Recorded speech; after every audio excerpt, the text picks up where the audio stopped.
1981 was a watershed year for the slasher film. It arguably produced more slasher films than any other year, and gave us classics like The Burning, My Bloody Valentine, The Funhouse, and sequels to both Halloween and Friday the 13th. But the year also marked a dividing line between the gritty psychological thrillers and crime dramas of the 1970s, and the more sanguine teen sex and violence romps of the 1980s.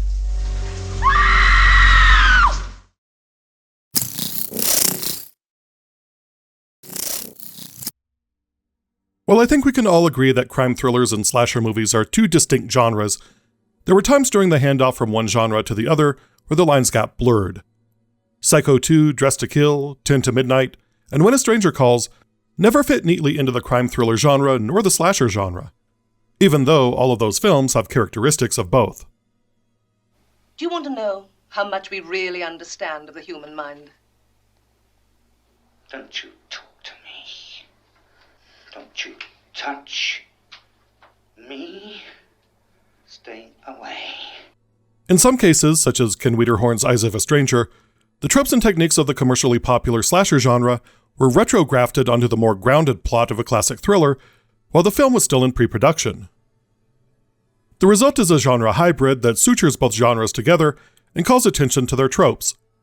And while the film didn't set the box office on fire the way that Friday the 13th did, it did manage to make a modest profit after cable and home video release.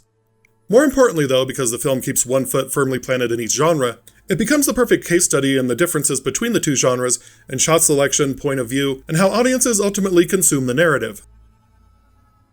This video contains spoilers, so consider watching the film first before you continue.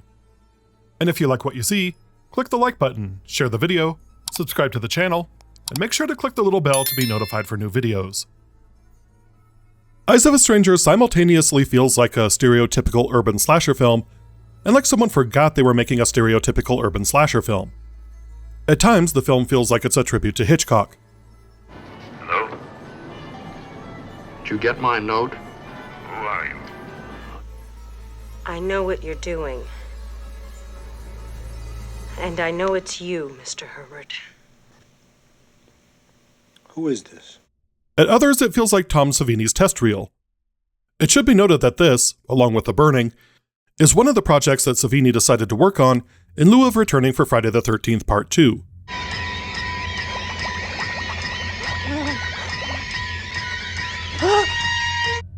To briefly recap the story, local Miami news anchor Jane Harris, played against type by the Love Boat's Lauren Twees, sends the city into a panic after her rant about a misogynistic serial /murderer roaming the streets at will. It turns out said murderer is named Stanley Herbert, and he lives in the next building over from her. Harris tries to gather enough evidence herself to take to the police, but her lawyer boyfriend keeps naysaying her. Breaking and entering, burglary, and I'm supposed to explain it.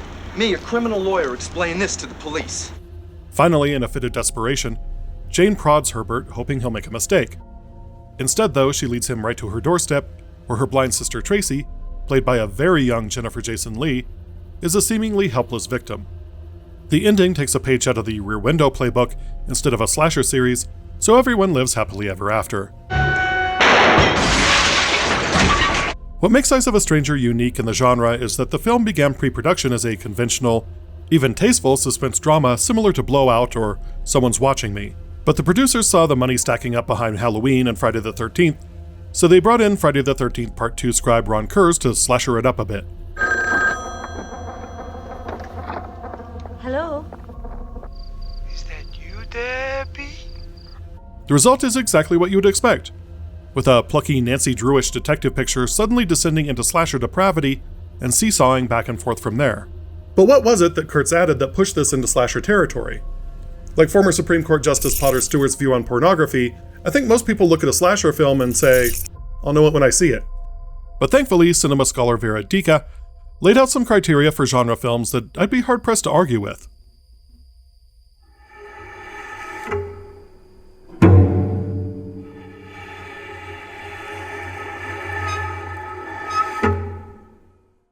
The first is that slasher movie stories are driven by both the heroine and the killer. This necessitates a narrative structure that dedicates substantial time and framing to the needs and wants of a female protagonist, usually what literary and film scholar Carol J. Clover calls the final girl. And this is one of the tropes that Clover and others have pointed to make the case that the genre is a touch more feminist than it's given credit for. Prior to the 1970s, you'd be hard-pressed to find another genre that centered women and their problems the way that slasher movies did, even if those problems tended to be prom-related. I'd rather go with Ben Tramer. Ben Tramer? The other side of the coin is an antagonist who is usually masked or obscured by the framing throughout most of the narrative. It is this concealment that gives the killer the power to skulk their way through a series of victims on their way to a clash with the final girl. John Carpenter's 1978 film Halloween is undoubtedly the trope maker in this instance. While part of the narrative centers on protagonist Laurie Strode's terrifying night as a babysitter, a significant portion of the film is dedicated to Michael Myers' escape from Smith's Grove Mental Institution, how he develops a fixation on Laurie through a random encounter, and his relentless pursuit of her. As Laurie's night descends further into chaos, it is Michael's unstoppable progress that is fundamental to the film's appeal to the audience. Nearly 20 years later, Wes Craven's Scream, which deconstructed the genre tropes Halloween helped establish, keeps one of those tropes intact. While Sidney Prescott's past trauma and her role as the primary target of the Ghostface killer are central to the plot, the film also invests considerable time in the mystery behind the killer's identity, their motivation, and their interaction with the other characters before their identity is revealed. The audience gets both stories as Sidney confronts her past trauma, and Ghostface cuts a swath through the school. The bottom line for Dika is that the inclusion of the killer's story alongside the heroine's is a key element to the slasher film structure.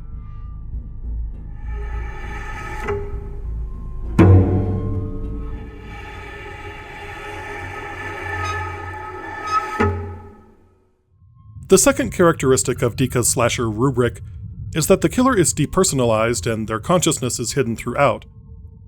When she says depersonalization, what she means is that we don't get to know the killer in the same way we do in most thrillers. They're usually retreating behind a mask or skulking in silence and shadows, and concealing their identity. This is why it is so easy to see them as an inhuman embodiment of terror. Michael Myers is an exemplary case of this. His expressionless white mask renders him devoid of any discernible emotion or personal identity, and his complete silence further depersonalizes his presence. And yet, he is cold and calculating in the stalking of his victims. He disappears and reappears at will. He's not animalistic, despite his doctor's suggestion to the contrary. Man wouldn't do that. This isn't a man. Jason Voorhees, hulking though he is another case where there's a suggestion that Jason has an awareness on some level. He doesn't show the switched-off blind rage of a spree killer. He takes his time to stalk his victims and occasionally lay traps for them. One could go on and on through a series of masked slashers whose humanity is hidden, but never quite absent.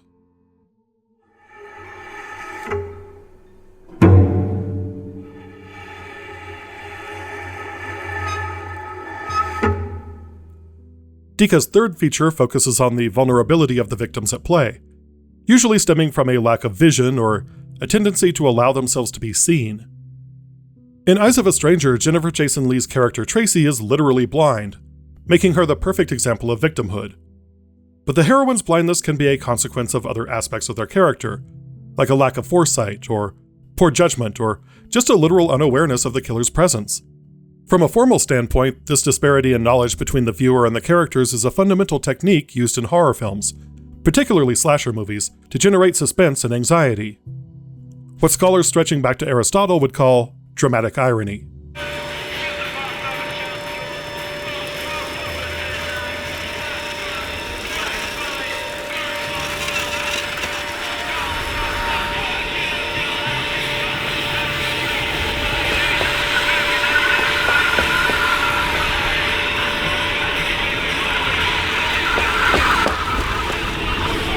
This trope underscores the dangers of sensory deprivation and distraction in potentially threatening environments, making the victim an easy and unsuspecting target.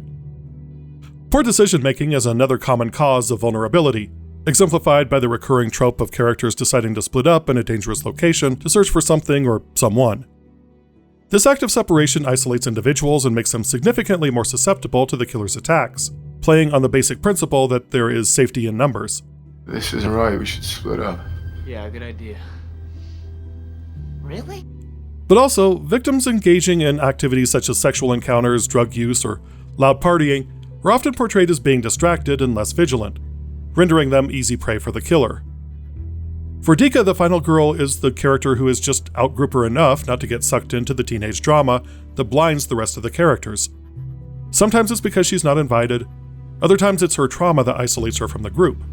Yeah, but he has been so patient with me. You know, with all the sex stuff, how many guys would put up with a girlfriend who's sexually anorexic? For a lot of scholars who like to shoot from the hip, I think this boils down to sex equals death in the conservative Reagan 1980s. But I don't quite agree with that assessment. The fornication and drugs are just reasons why they're not paying attention to the danger around them. But the sin isn't violating Jerry Falwell's sensibilities, it's violating Immanuel Kant's. Kant believed we all had moral duties, or imperatives. And for kids in their late teens, that imperative, for America more than Kant, was to stop jacking around and grab assing, get off the wacky weed, and get a job so that they can contribute to the Social Security. What do you wanna do with your life? I wanna rock! If the characters had a punishment, it was more about the solipsistic approach to life, which was not a moral failing so much as it was an absence of duty. It's basically the Three Little Pigs story all over again, with the quarter cutters and layabouts getting killed, while the pig who spent their free time prepping for disaster was safe.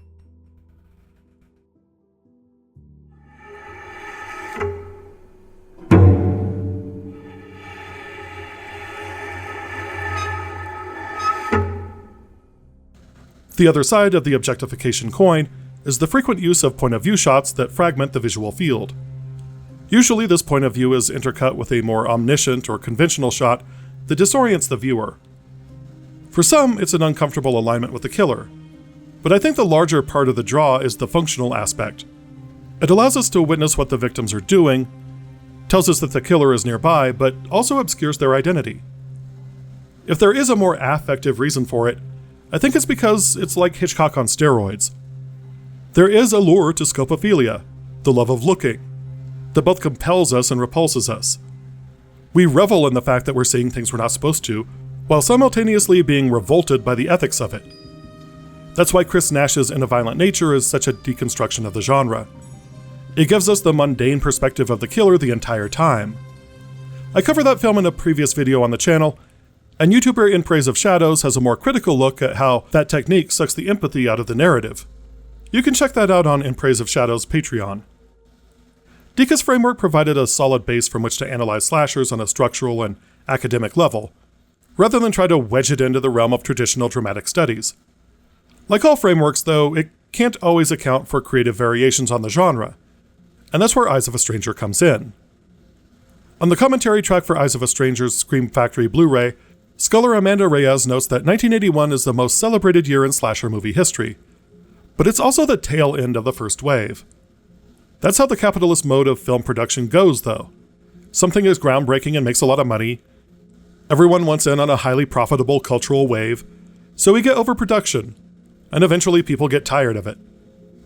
In the 1980s, it was teen-oriented slasher movies and sex comedies. In the 1990s, it was Die Hard in a blank. In the 2000s, it was dystopian YA adaptations. And in the 2010s, it was Marvel movies. I am Iron Man. And in the 2020s, it mostly just seems to be property movies. In the overworld, anything you can dream about, you can create. We built this city. So while Eyes of a Stranger is part of a mad scramble to leech off the zeitgeist, the fact that it started in a classier, less profitable genre and tried to make the leap to another genre makes it a worthy curio. We can see that in areas where it does and doesn't conform to the genre. The story does set up its female protagonist and its killer on a collision course with one another, but unlike slasher movies where the empowering moment for the final girl is the realization of danger, Jane clocks Stanley early on. This is less a whodunit or even a whydunit and more of a how do I stop it? It's clear that sad sack Stanley Herbert, who comes off looking more like a grimdark Peter Griffin than a slasher killer, was supposed to evoke Raymond Burr's hapless uroxicidal villain in Rear Window. That kind of mundane everyman next door is perfect for a Hitchcockian thriller, but not so much for a slasher movie looking to franchise. That feeling of ordinary extends to the way Stanley is framed through a more omniscient and flattened point of view, rather than keeping him hidden. When Stanley calls Debbie early in the movie, it's not framed as a frightened babysitter and an unseen creepy caller. The audience sees Stanley in a phone booth talking to her. And the effect is not unlike the curtain being lifted on The Wizard of Oz to reveal some guy. This runs counter to Dika's criterion that the killer in a slasher movie is depersonalized. The man buys Minute Maid, for God's sakes. We get a good idea of who he is. But interestingly, to the seemingly random characters Stanley stalks and kills inside the narrative, he is a Michael Myers or a Jason Voorhees. And yet, that's why this film feels more brutal, I think. Michael Myers, Jason Voorhees, and certainly Freddy Krueger provide a kind of over-the-top cartoonishness to their antics that, while still scary, feels somehow larger than life. But there's at least a dozen registered Stanley Herberts in every major city in the US. Like Lars Thorwald before him, Stanley is just kind of a yutz with a taste for murder. The commentary explicitly refers to him as just some schmuck. He doesn't seem to be mentally unstable the way that the killer in Black Christmas is. He keeps his own apartment, which he keeps through the confines of a social system. In other words, he pays the rent. It's not a shack in the woods or an abandoned house. This guy's a taxpayer. The other piece of this is the shift of gaze, depending on when the film is a slasher and when the film is a crime thriller. Wiederhorn does an odd thing with the gaze, but I think it's dictated mostly by what genre he's shooting in at the time. When Stanley is out stalking and killing victims, he does get a slasher's framing, usually obscured by a mask or by shadows or even held off screen entirely. What makes this odd, though, is that we already know that it's Stanley. We know what he looks like, we've seen him before. What I think makes this interesting is that the roles are largely reversed through much of the film. It's Jane who spends most of the time gazing at Stanley without his knowledge. She has the upper hand, but she's powerless to do anything about it because of the constraints of the justice system. Jane is essentially starting out where most final girls hit their point of empowerment. That focus is what turns this into a fairly routine made-for-TV movie when the gore is cut out. In fact, Reyes says on the commentary track that she confused this for a made-for-TV film when she first saw it thanks to its edited-down rotation on basic cable. That seems to contribute to the film's reputation as a quote-unquote woman's movie, despite protests by women's groups at the time. Historically, movie theaters were largely the realm of men, while women tended to consume more television. That's why TV shows and made-for-TV movies tended to be more progressive in their portrayal of women, and more willing to center female characters. Twee's intrepid reporter up against a dangerous killer and an uncaring system is a pretty common marker for the made-for-TV suspense genre. The fact that Stanley Herbert is a villain that is more recognizable than the larger-than-life titans of the genre feeds into that appeal, I think. Most women in a major city will be in a room with a Stanley Herbert at least once in their life without even knowing it. This framing as a feminist fantasy piece is backed up by the portrayal of other male characters in the film. Debbie's boyfriend not only scares her half to death, but he also waves away the thought of any danger. It's the sort of masculine overconfidence that states that everything is going to be okay now that I'm here, when in reality he loses his head almost immediately. The other major character is Peter Dupre's David, Jane's lawyer boyfriend, who represents the system. So of course he constantly acts as a roadblock to Jane's investigation. Well, maybe he's a married man, and, maybe he's having an affair with another woman. He's not quite as gaslighty as boyfriends would get in later movies, but he's so rigidly focused on the rational system of laws and justice that separate us from the animals that he's not very supportive of her. He basically occupies the Wendell Corey role from Rear Window. Breaking and entering, burglary, and I'm supposed to explain it. At the risk of sounding stuffy, I'd like to remind you of the Constitution. The phrase, search warrant. The end result, though, is that Jane's frustration with a system that protects rapists and murderers is fully focalized. Eyes of a Stranger distinguishes itself by purposefully blending thriller and slasher elements, while also examining slasher film conventions. It suggests that the depersonalization of the killer is frequently an intentional aesthetic choice, and by deconstructing this choice, the real human nature of the threat is exposed. Ultimately, the genre hybridization of slasher films and psychological thrillers during this era left a lasting legacy on horror cinema. It led to a more sophisticated and thematically rich approach to the genre, influencing generations of filmmakers and continuing to shape modern horror's landscape. The enduring relevance of the themes explored in these films and the continued blending of slasher and psychological thriller elements into contemporary cinema are a testament to the significant and lasting impact of this most controversial period in horror film history. Stay warm, stay safe, wash your hands, return your shopping carts, make good choices, and I'll see you next time.